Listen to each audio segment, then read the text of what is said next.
If you're heading north to watch today's solar eclipse, you are not alone. Look at this traffic on Route 89 heading into Vermont yesterday.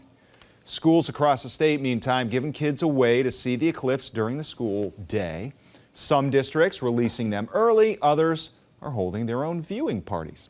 All right, so what's it going to be like for the eclipse? Here's a check of your forecast with Jason Michael. Aha, that is the big question on this Monday, Chris. Good morning to you and good Monday morning, everybody. 20s and 30s outside, but beautiful conditions outside as well. The sky conditions are absolutely radiant. We'll have a lot of sunshine, also with some high clouds filtering back in later on today. So some of the 30s and 40s that you see quickly become the 50s and 60s just in time for the solar eclipse. 329 maximum eclipse totality for us here. As you can see, a 90% chance right here in Boston as the eclipse exit. You'll have a partial eclipse roughly around 4:39 p.m. But again, we'll likely land amongst the clouds there in the mid 60s here in Boston. But the altitude is also going to be running high both today and tomorrow, and likely elevated just a wee bit for us on Wednesday. Well, as you can see, millions of people are grabbing their glasses and heading to the path of totality this morning.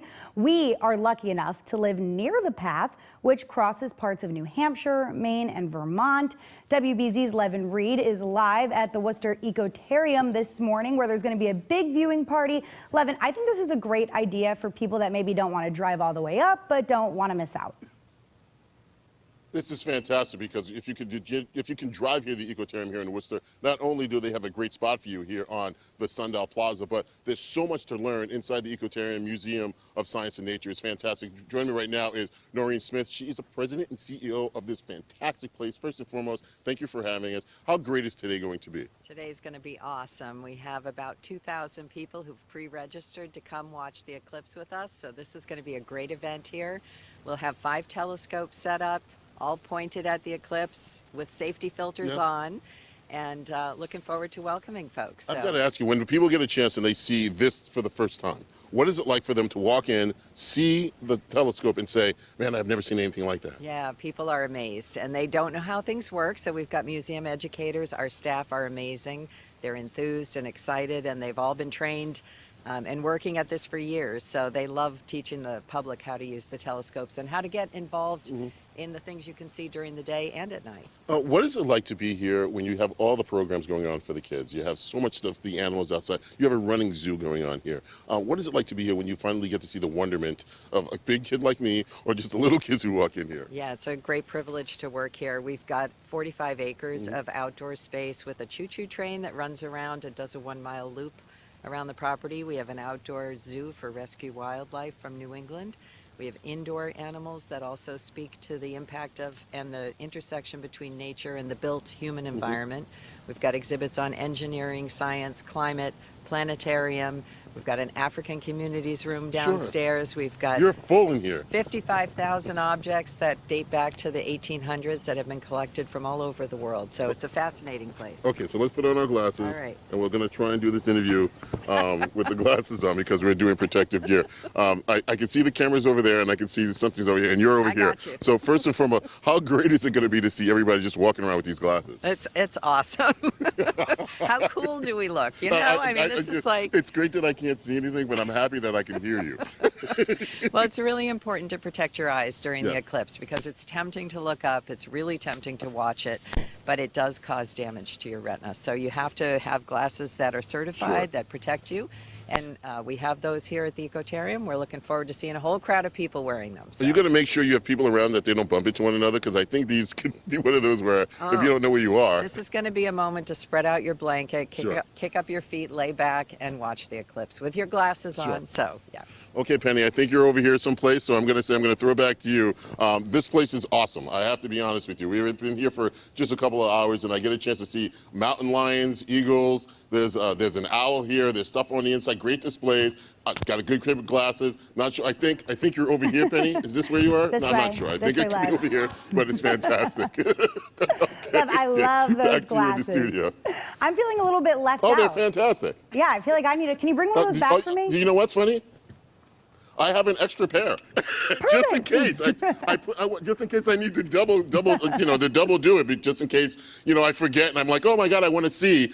There's another pair I have to make sure that, because, I'm curious. Of course. Better safe than sorry. Thank you so much, Lev. On April 8th, more than 31 million people from Texas to Maine will be in the prime location to experience this suntastic event.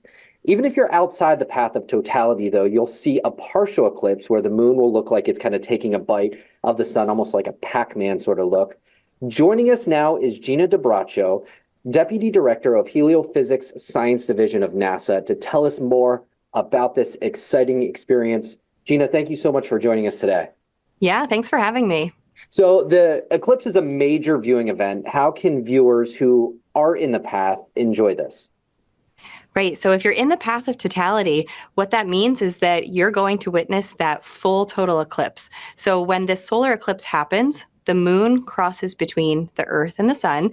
And when you look up into the sky at that moment of totality, you'll see the sun completely blocked by the moon so that you can actually view that upper atmosphere of the sun, which is known as the solar corona. And that's something that we can't see with our eyes on a day-to-day basis. Now, in Boston, we are not in totality. I think we're at about 93% or so. What can we expect That's here? right.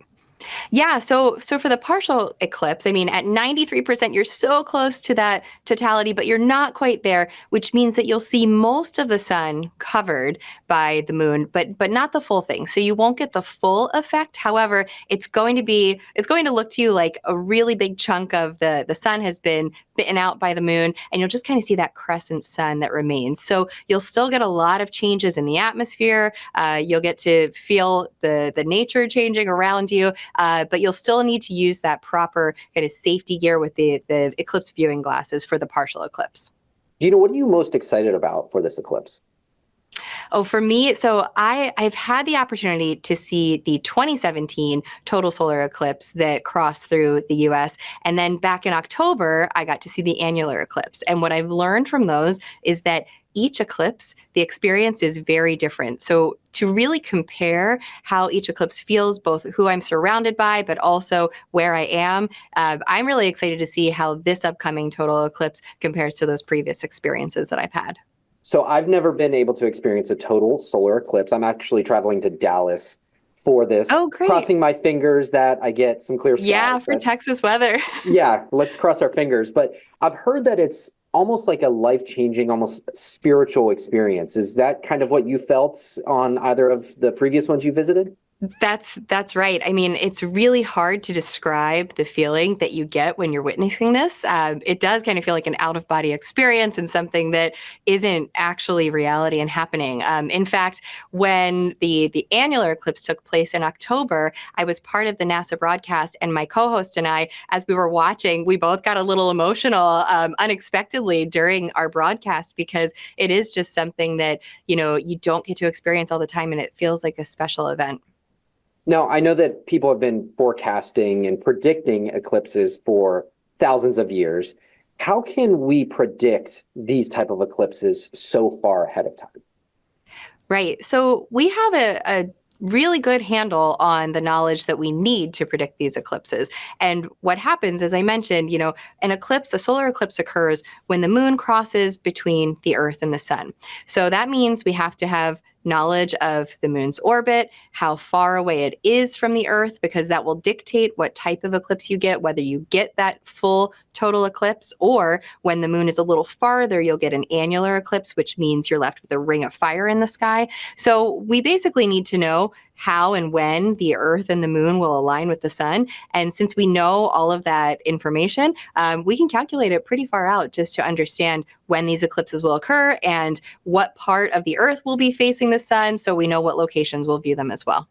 Now, as a meteorologist, I have storms growing up that I remember that really kind of solidified my path into the career that I'm in now. What do events like eclipses do for the future of astronomy? Oh, so I think eclipses are great ways to engage, the broader community and the public. And it's a way for people to really get involved and hopefully inspire the next generation of scientists, whether it is somebody interested in working on science in the Earth's upper atmosphere and just seeing how the eclipse impacts the atmosphere, or somebody that wants to become a solar physicist one day, having the ability to really see that outer corona of the sun, that upper atmosphere. We're looking for this as an opportunity for the public to get involved and hopefully inspire those minds for the future. Now, on that same note, I know that diversity in science and STEM subjects is super important as a woman yourself and the role that you're in. What can you say to those young girls who may not have ever been able to see themselves going to the moon or studying science? What do you say to them? Oh, I love this question. Yeah, I mean, for me, it's all about persistence and the fact that, anything that I want to do, I know that I can do it as long as I put my mind to it. So really what I want to say to these girls is that, if this is your goal and you're interested in getting in science, you absolutely can. Try to find people along the way that will support you, find good mentors, look at your family members for help or friends, and just, never give up. Awesome, awesome. And my last question for you. Later this year, NASA's Parker Solar Probe will make history when it flies closer to the sun than any other spacecraft. What are we looking for in that mission, and what sort of findings do you hope will spur maybe future explorations too? Yeah, so with the Parker mission, every time it flies by the sun, it's getting closer and closer. So this December, it will fly within 4 million miles of the sun. Now, that might sound far, but the Earth is about 93 million miles away from the sun. So Parker is flying through the upper atmosphere of the sun, the solar corona, and it's able to really understand, it's looking at the physics of how energy is transferred in this region, how particles are accelerated and heated away from the sun that eventually interact with Earth. And so what we're really looking for here is to understand that fundamental physics of how things are operating on the sun, and that will help us to understand how other things work in our solar system as well.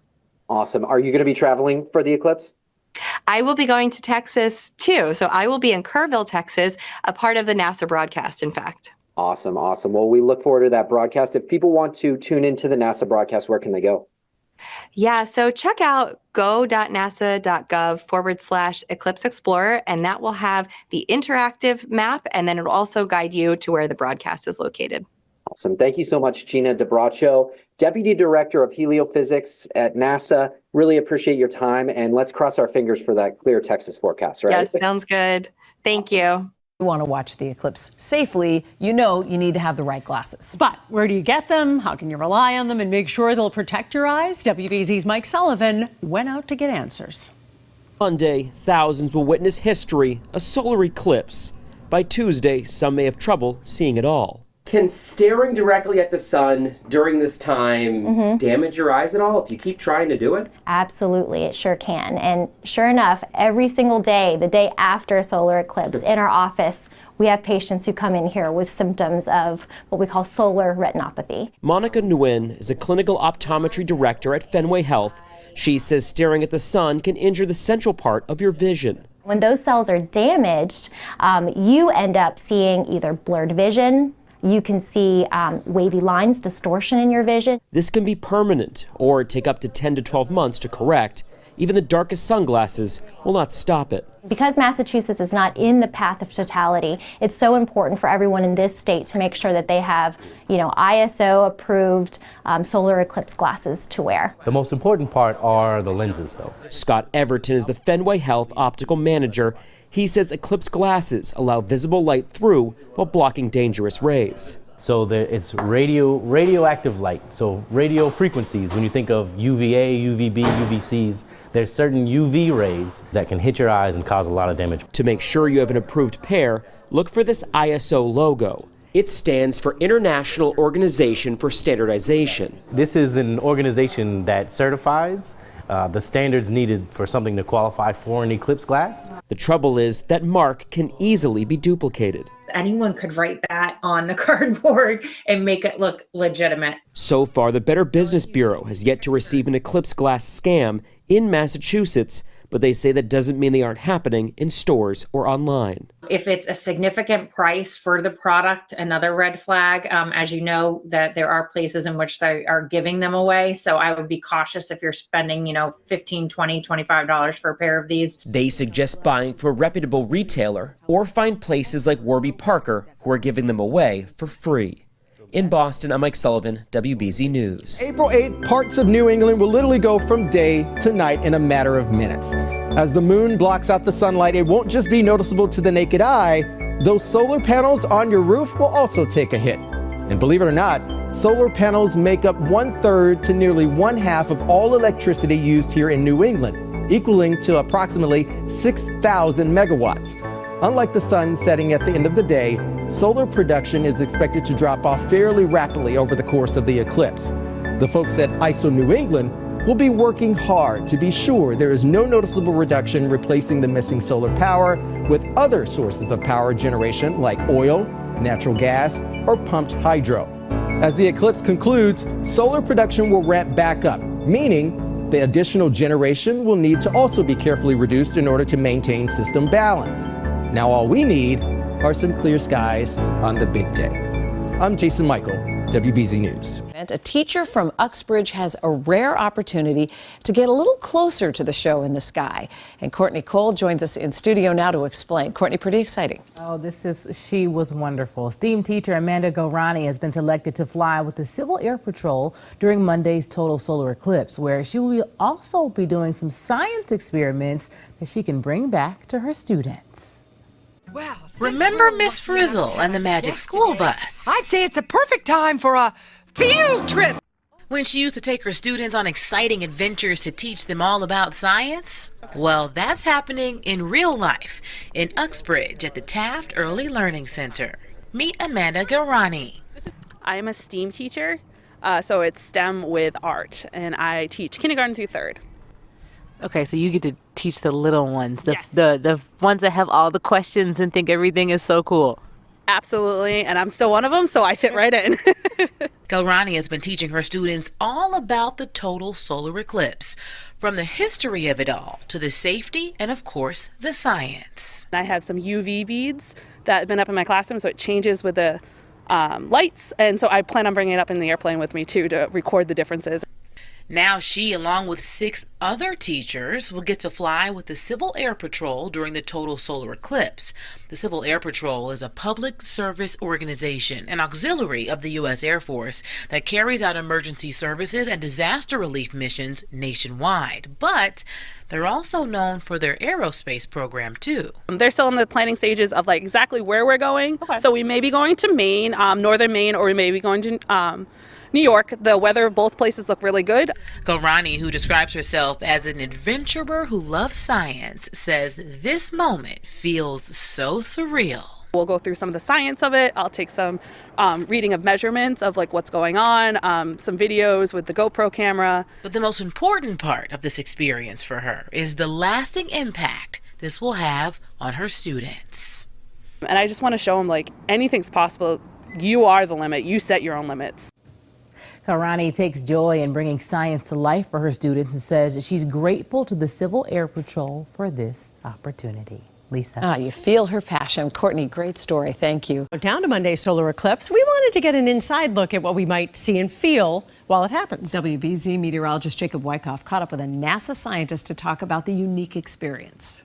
What are you most excited about for this eclipse? For me, so I've had the opportunity to see the 2017 total solar eclipse that crossed through the US.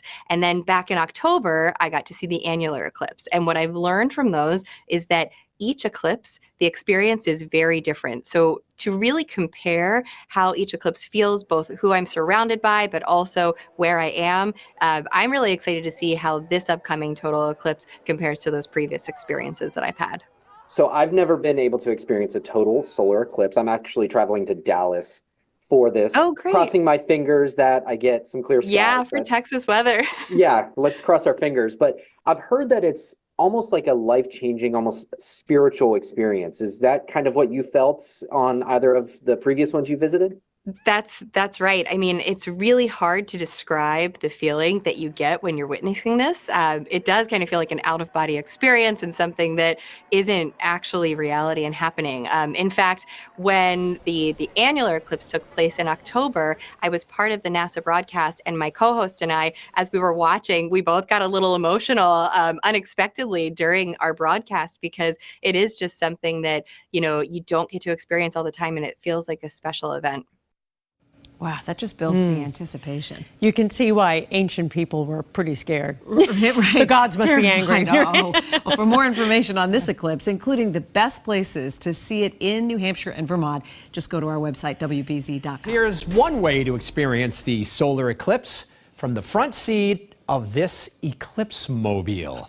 It is designed so that you can see the total eclipse while sitting inside the car. And today, WBZ's Mike Sullivan caught up with the man who created it.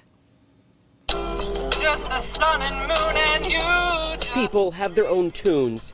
Rick Yeames rocks out to the solar eclipse. It's on April 8th. If you can't tell by his music choice, take a gander at his car. Eclipse 24, that license plate I've had for about 4 or 5 years. This is the Eclipse Mobile, a fitting ride for a NASA solar eclipse ambassador. That license plate is going to go into the Solar Eclipse New Hampshire time capsule. It will be opened on May 1st, 2079. We picked that date because that's the date of the next New Hampshire total solar eclipse. His ride is not just a means of transportation, it's an education course on 4 wheels. And this trunk panel shows what the sky will look like during totality. You can see Jupiter and Venus. Here is your eclipse sun. Inside the trunk are artifacts. An original copy of the state's solar eclipse bill, a poster that is nearly 100 years old.